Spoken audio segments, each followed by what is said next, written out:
Yo, what's up guys, it's Spileskate. Today with kind of a different video. First of all, thanks a lot for choosing this video to watch. I really appreciate that.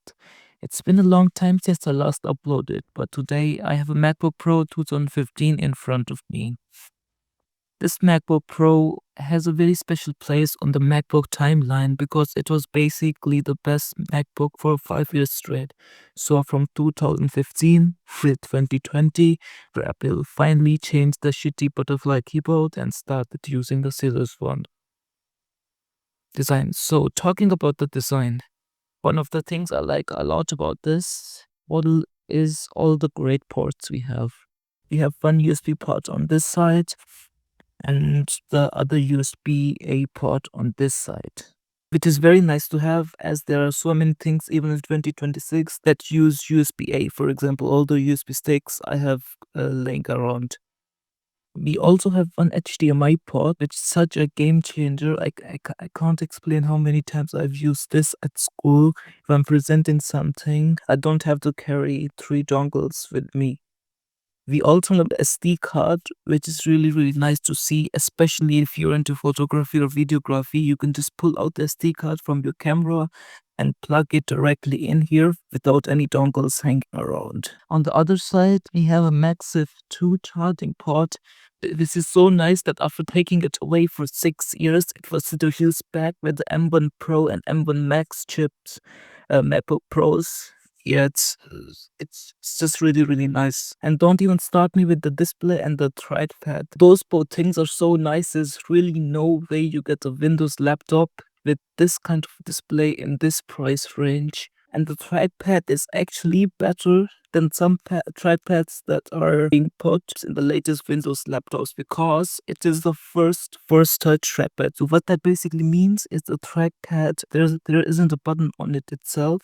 It's just like a plate, and when you click it, the remote is under it, which gives you the feeling of clicking. I can really touch and click everywhere. So talking about the specs, this specific MacBook is one of the low-end models because it is a dual-core Intel i5 with 8 gigs of RAM and Intel graphics, but nonetheless I upgraded it to macOS Sequoia, as you can see. Sequoia 15.7.3 using OpenCore Legacy Patcher. It's running really smooth and pretty solid. So on today's agenda, we have testing DaVinci Resolve, Affinity, and just some creative apps, and also see what features are supported, which are not. We will take a look at the performance of this laptop as well. So I got this MacBook for 100 euros, of course from the used marketplace. You can find these models easily between 100 to 150 euros.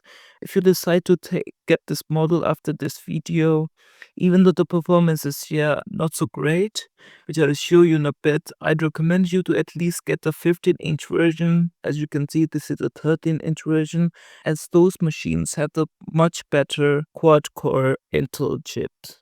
And some of them even come with a dedicated graphic cards. Even though it only has 2 gigabytes of VRAM, it's a lot better than these integrated ones. Alright, it's there. You know what, let's try to play it just like that. Let's hope it plays back smoothly. 1, 2, 3. Alright, not bad at all. No frame drops. But let's not get too excited. It's just a ProRes video without any LUTs, nodes, or any adjustments. So let's go to the color tab right now. You know, let's convert it to Rec 709 now. I'm gonna add it to the group.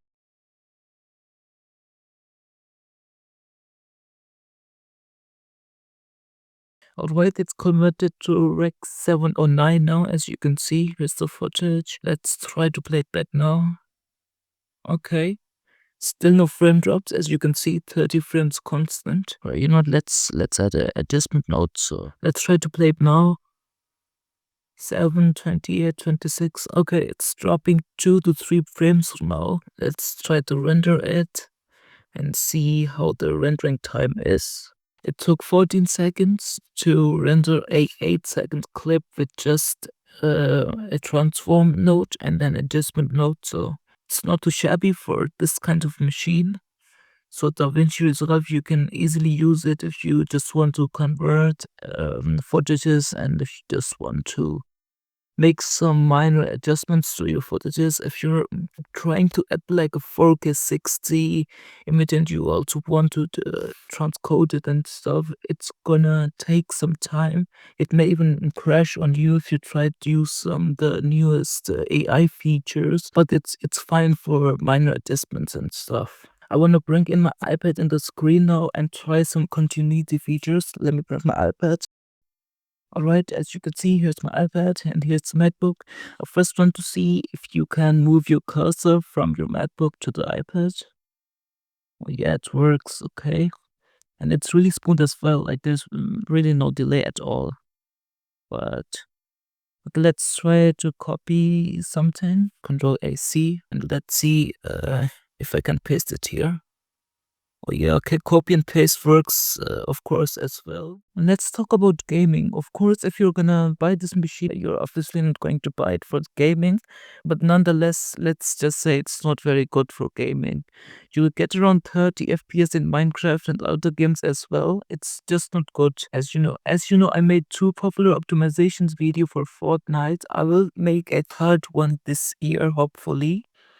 And for that, I'm gonna probably use this machine. It's getting around 20 FPS if I in Windows mode right now. And I'm gonna aim for 80 to 100 FPS in the optimizations video. So if you also have a really low-end laptop or PC, make sure to subscribe so you don't miss that optimizations video. So when it comes to normal apps like Word or note-taking and stuff, that shouldn't be a problem either, as those types of apps can run on basically any machine. You don't really need a powerful machine for that. One major downside of this machine, or in this case basically all the Intel Macs, is that the battery life is really bad. As you can see, it has 1197 cycles. I'm able to get maybe 2.5 hours of normal usage. And if I'm doing something intensive, it's not gonna last more than an hour. So keep that in mind as well. But unless you're buying an M series MacBook, the battery life is going to be bad. It just has to do something with these chips. They're not really efficient. So if you ask for my opinion, I would recommend this laptop to students like myself. So if you're in high school or such and you're not doing anything heavy, this machine is a very good deal for you. I actually completed a Blender project on this laptop as well, so I had to create a 3D model of my school's building. And it was pretty laggy, but it got the job done. By the way, if you aren't really a fan of Mac OS, you can install Windows on this machine using Bootcamp Assistant. At the end, if you are going to buy this machine, make sure to check all the functionality. Make sure the keyboard is working. Make sure the display is okay. And I wouldn't pay anything more than 130 to 150 for this machine, because if you are patient, you can probably find a better machine than this in terms of performance. For example, the 16-inch 2019 MacBook or even the 15-inch 2018 MacBook Pro. You can get those machines for around 200 to 250. And if your budget allows it, I would go for the M1 MacBook Air for around 350 to 400, which has a lot better performance and the battery is just insane. And if I can remember correctly, even the base M1 MacBook Air was better in terms of performance than the highest end Intel MacBook Pro Apple ever announced. One last thing I want to say is that it will make me really happy if you could like this video. If you have any questions, you can ask them. You can ask me in the comment section. I'm going to read all the comments. So take care and peace.